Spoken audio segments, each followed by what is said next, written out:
Turning to our physical media review portion of the podcast, as I said in the intro, talking about Underworld collection here. This is the Blu-ray copy I have, which is great. I like this copy. I'm not a 4K guy. I do. It's a nice Steelbook. It's the cover of it's really, keep knocking the mic there. Sorry. The cover of it's really great. The sort of comic version. You've got Selene, and then the moon. You've got a lichen there. On the back, you have another. The full moon with the lichen. And I can't quite make out the artist's name there, but the artist there. One of the things that Steelbooks will do sometimes, which I don't like, is there's no insert. Sometimes there is. This one didn't have one. This one did have a cardboard cover, one of the sleeves kind of things. It wasn't necessarily a sleeve you would keep, though. You had to kind of rake it apart to open the Steelbook. But I did take the little stick-on paper that was behind on the cover and just kept that because it just has the information, at least lists the movies and stuff. You don't necessarily need it. It's pretty self-explanatory in there. Man, I keep knocking that mic. It's got two holders for the DVDs and multiple DVDs on each, which is fine. Whatever. Some people don't like that, but I don't mind so much. So this contains the original Underworld. Was it 2002, 2003? Underworld Evolution. The second one, which I think was like 2006. Underworld Awakening, which was 2011 or 12. And then Underworld Blood Wars, which was 2016. The only thing this doesn't have in terms of on-screen Underworld is Underworld Endless Wars, which was a really cool little 4-part anime series they did. You can find it on YouTube. The whole thing together, I think it's like 30 minutes if you watch it all back to back or something like that. It's really good. It's nice, and the Underworld world, you can imagine, lends itself quite nicely to the anime genre there. And it's an interesting little story. I'll talk about the physical media of it first, and then I'll talk a little bit about the films themselves. Like I said, I do like nice steelbooks. I just like the presentation of it. This is Blu-ray. Now, I had these movies on DVD to begin with, and I actually still kept my Underworld DVD. My original Underworld DVD, I never let it go. I kept the little plastic sleeve it had in it because it was really great. A nice... and this is just DVD that came out in like 2003 or whatever. You can see the cityscape is just on the actual DVD, but the plastic slipcase has Selene and has all the information on it.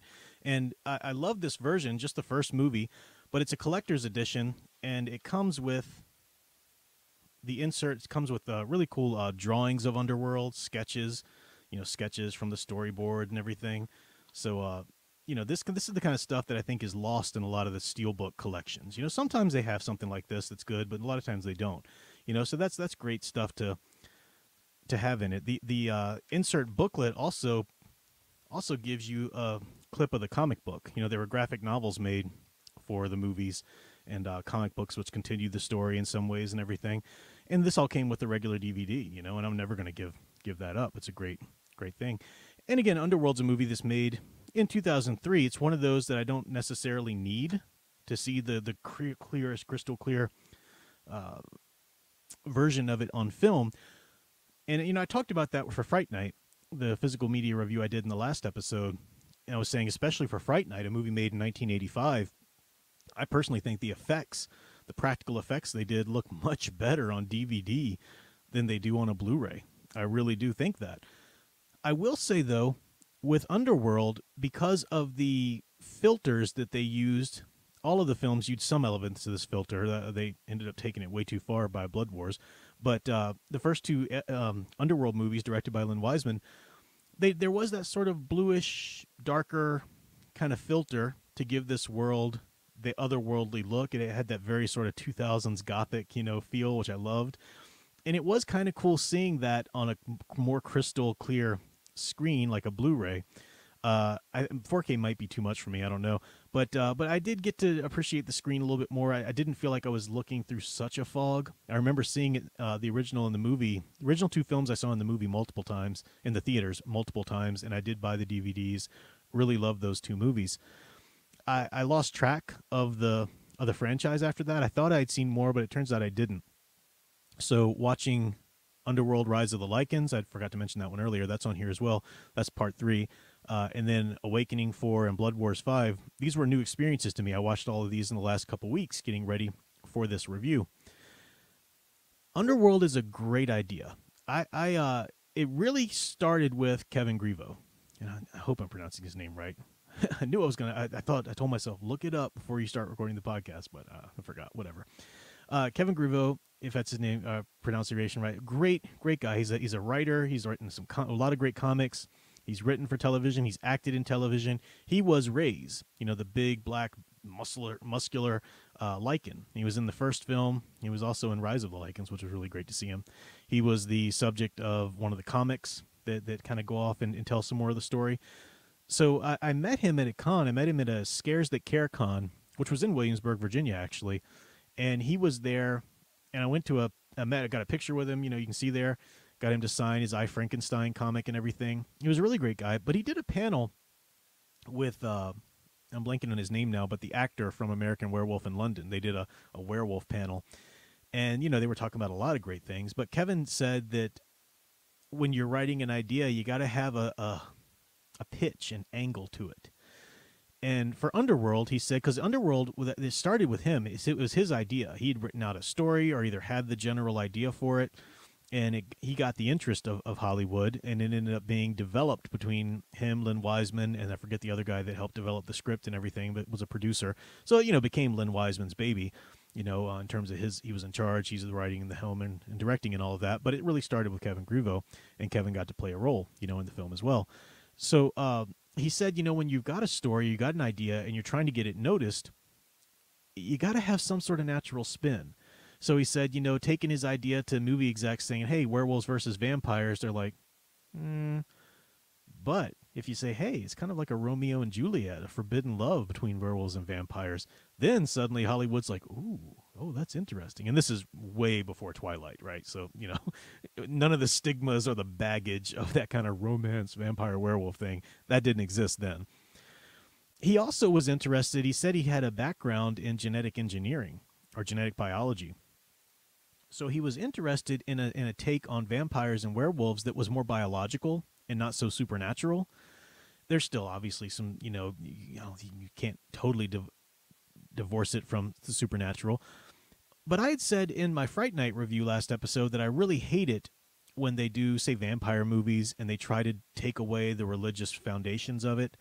Somebody will hold up a crucifix to a vampire in a modern movie and the vampire go, you've watched too many movies. That doesn't work or whatever. I hate that because I think that you can't take away the religious foundations, the supernatural foundations too, of these vampire movies.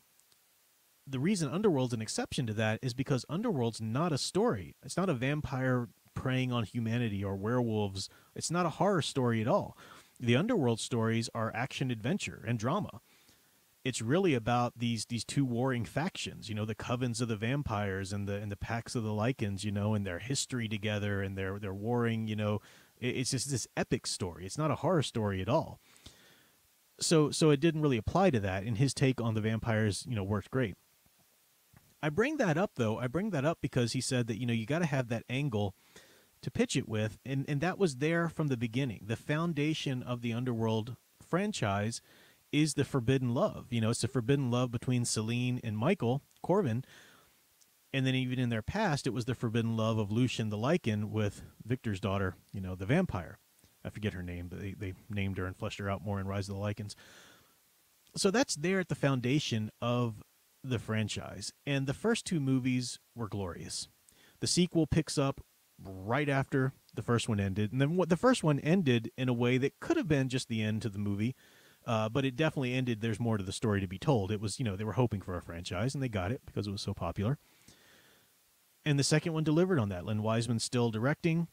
It really pushed the story in logical ways. It made perfect sense. The appeal of those two films, a lot of people talk about, they were female-led, and this and that. And they were technically. Kate Beckinsale, played the character Celine to perfection and was well-directed. She's gorgeous, and she handled the action and the, whatever stunts she did do, as opposed to her stunt person, really well. That's not the central appeal of those movies, though, or at least it wasn't the thing that made them so popular. I really think, this is again pre-Twilight. It was that forbidden love between the vampire Celine and this Michael Corbin, who was eventually bitten by a lichen and at first a werewolf. But that's there. There's also this anima aspect or appeal to the movies. Now, I'm getting a little Jungian here. The anima, according to Jung, was a man's perception of a female. Again, very much a dime store tour of Jungian psychology here. You can go deeper with this. It's a fascinating topic. You should look it up. But, the male fantasy girl doesn't exist in reality, can't exist in reality, because she is a 100% conception of each individual male's, upbringing in life and so forth. But here you had this story about this guy, Michael Corbin, going about his life, doing his own thing. He has sort of a tragic past, but he's just doing his thing. He's a doctor, young guy, but still doctor, working in Europe there, Eastern Europe, Budapest, I think. And suddenly he's this world that he didn't know about, this underworld, breaks in on him. These lichens are looking for him, and then the vampire Celine herself is looking for him. Celine develops this infatuation with him at first, and she's this centuries-old vampire who's incredibly skilled at all this fighting. She's a death dealer, going after the lichens. Gorgeous woman, suddenly so interested in him. I mean, that's a very adolescent male fantasy, and that was key in the movie. And they developed that. I mean, they didn't just leave it there. It wasn't just a thin little thing. They developed that. And then for Michael Corbin too, even though he's not skilled at fighting or anything, because of his lineage and bloodline, he's able to become eventually half lichen and half vampire, which is he's the hybrid. That's a big thing. And she tells him in the second movie, there's never been a hybrid. You're the first. Your powers could be limitless. And we see him coming back from freaking death. I mean, like his heart is gone, not just, stabbed. No, it's like gone. There's like holes in him, and significant holes in him, and he still is able to come back. So he's immensely powerful because of this. And that's again, part of that little power fantasy even though it's Celine's story, she's the main character. We're interested in her psychology and her background. There's that element of Michael there, and certainly the love story between Celine and Michael that is essential. It's central to the appeal. It's what the foundation of everything was built on. So those two movies handled that wonderfully. Then we got Rise of the Lycans, which was going back and telling a prequel, which was really well done. I mean, we were able to come back and, see more of Lucian because he dies in the first one. So we actually get to see him and his origin story there. Reyes comes back. We get to see him, which is so fun. And it's a really well done origin story. It feels like, Underworld and Underworld Evolution were those slick, modern, gothic, kind of techno-ish, but, I don't know. Very cool stories, very much within the 2000s there. And it was cool seeing that world and that story translated back to, what was it, like the 1200s or something, when the Rise of the Lycans took place. So now it's suddenly more of a epic fantasy kind of action drama. Really well done. And the guy who directed Rise of the Lycans was somebody who had worked with them on the Underworld movies. And it worked out well. It was a good film, a really good film. Then in 2011 or 12, they did Awakening. And there are some cool ideas in Awakening. And Awakening could have worked better, I think, for some ways. It's not a horrible movie, but it just loses a lot of what made the first Underworld movie so special. And I think looking back, it didn't have to. I think it could have just been a really interesting moment if Blood Wars hadn't been as horrible as Blood Wars was. If Blood Wars had really taken it and Celine finds Michael, I won't ruin it too much for people who haven't watched it, but Michael's really not in Awakening, other than a couple of scenes here and there or whatever. They're separated. And there's this time jump. I guess I am just ruining some of it, but it's basic premise stuff. You get this in the very beginning of the movie.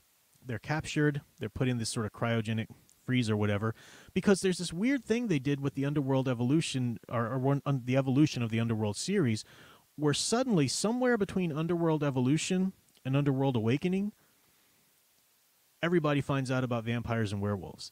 Yeah, humans found out about it at this point, and they're against, and they're trying to fight against and take out all the werewolves and vampires. And yeah, this is a thing. It happened. They don't give us the story of this. This is a pretty freaking big thing to happen.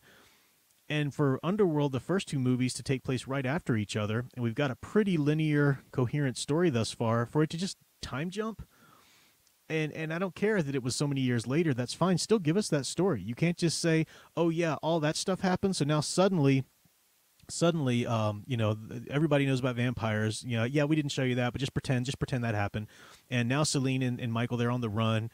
And oh yeah, now they get captured in the first part of the movie, and then time jump 12 years. They've been in cryogenic freeze for 12 years, so it's like 12 years later now. Slow the freak down. It's a story. This is horrible writing. This is wretched writing. Lynn Wiseman, it was still producing and still part of the writing, I guess. I don't know why this man, signed off on this, but he's done this with a lot of his properties. They tend to kind of go this way, and I think it's a statement to how storytelling was in the 2000 teens. This is really when it started to go downhill like this. Time jumps, we don't care. Let's just modernize it, bring it up to date, whatever. Go in a new direction, fresh direction. Who cares about the loose ends we left? Let's just abandon the foundations we built on. Let's just do something new and interesting with it. It had some good things in it. Awakening did. You had the idea of Celine as a mother. A really cool idea. And there were some great things in it, but it was very underdeveloped. Not even the anime Endless Wars really filled in the gaps. So it was underdeveloped, really didn't give us the stepping stones to this story, but it wasn't a horrible story in itself. It could have been done. We don't have Michael and Celine, but you have Celine looking for Michael. And so that love story is still central to it, even though we don't really have Michael in it. And then at the end, you see Michael escape. And Celine and her daughter go up to the building, and they're about to find Michael. You get the idea that finding him is imminent. They just missed him. Their daughter can kind of see through his eyes a little bit because she has this sort of psychic connection with her parents. Great, so we still have that foundation in the story. Then came Blood Wars and just crapped all over that and said, she don't need no man. He didn't escape. He was kidnapped from the facility and killed, so let's get rid of that guy. We don't need no man in here. Celine's a woman, sister doing it for herself. And I'm going to say this is going to be controversial, and I don't give a crap because it's the truth. It takes a lot of testosterone to do an action-adventure film well. One of the reasons why Awakening kind of started going downhill a little bit is because the two guys that directed it are so effeminate. I'm pretty sure they're homosexuals. I looked it up a little bit. I couldn't find it. Yeah, I think I found it. Yeah. How dare you say that? That's sexist. That's whatever. That's homophobic. No, it's not. It's just a fact. It's a fact. Men and women write differently. And if you get a man who's very effeminate, he's going to write more like a woman. And if you get a woman who's very, masculine, she's going to probably write a little bit more like a man. But men and women write differently. They direct differently. And it takes a high T guy, or not a high T guy. I mean, Lynn Wiseman himself wasn't Mr. Bodybuilder or anything, but he was a man. He knew what was going on, for this kind of stuff.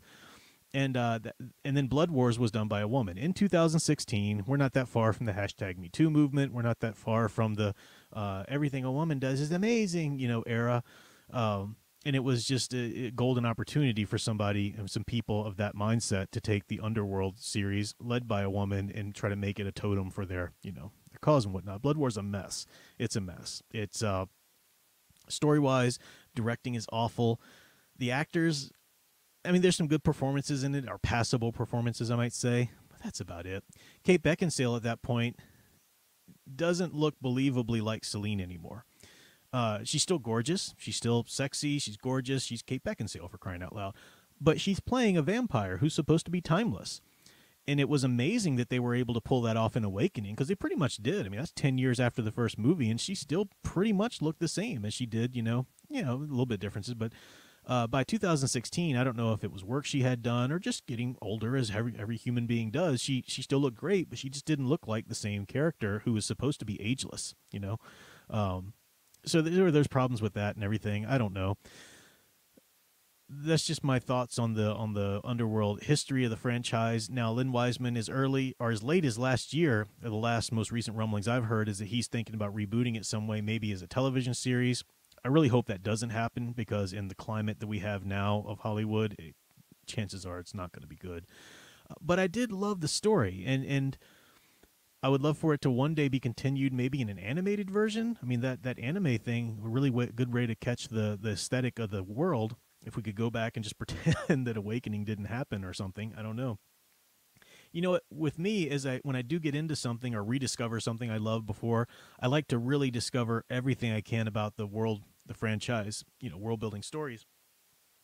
So as I said last episode for Fright Night, I have actually ordered, they're still putting it together and finishing it, but Tom Holland, the director of Fright Night, has kind of put together these stories and gotten these comic writers and whatnot and doing together a comic, a big, huge, graphic novel edition of his take on how the story should have continued after his Fright Night Origins novelization that he wrote, which gave sort of his idea and fleshed out the universe a little bit more of the original story so that he could build on it.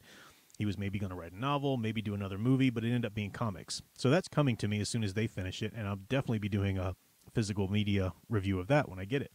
But I have ordered, got it here somewhere. Set it down. Oh yeah, I got. So there are novels that were written for Underworld by Greg Cox, and he did a novelization of the first and second films, and then there was Blood Enemy, which is actually a prequel to the first movie. So I'm looking forward to reading this. I'll probably do a review of that too if I find it worthy of it. And then I do have the collected comics of at least the first two Underworld films, Underworld and Underworld Evolution. These are the graphic novel versions. And it has the comic run in the back of it that was Ray's story, which was Tooth and Claw. And this is sort of a prequel with Ray's and Lucian.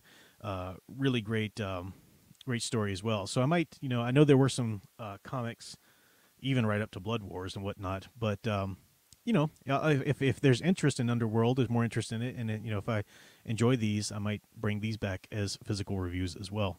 But, our lesson is that men and women write differently. And they just do.